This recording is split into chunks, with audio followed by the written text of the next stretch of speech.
izvan mreže.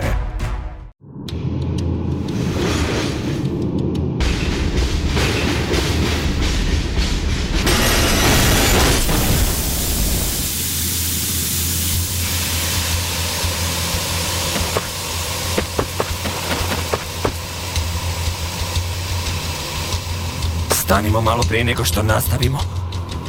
Spremni? Što se događa? Što je ovo? O, bog, šerife. Je li ovo doista potrebno? Bolje spriječiti nego liječiti, šerife. Ne znamo što je u tunelima. Nemoj nas ureći. Znaš, Raptus, nisam te vidio od velikog rata Stigbota. Što ti se dogodilo? I otkud toliko znaš o vanjskom svijetu?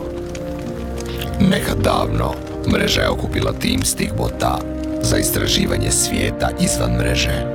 Bilo nas je 4. Nisu postojali hrabri Stigboti. Puni nade i snova otišli smo iz mreže. Kad smo došli u novi svijet, dočekale su nas noćne more.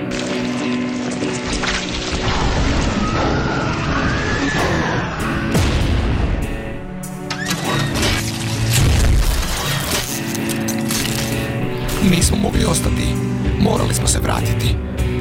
Poraženi i izgubljeni, vukli smo se kroz pustoš i tražili put kući.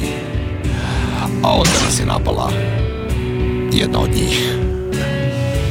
Trebali smo otići dok smo mogli, ali ponos mi to nije dopustio.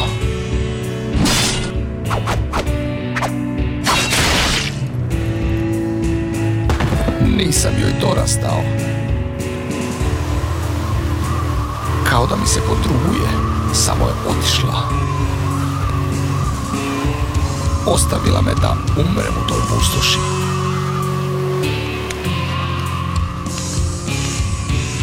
Ali preživio si. Valjda jesam.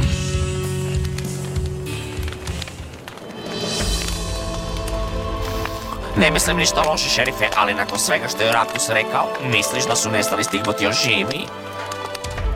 Ne znam, Shift.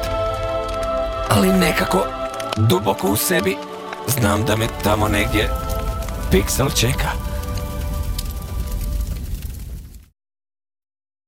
U sljedećoj epizodi izvan mreže.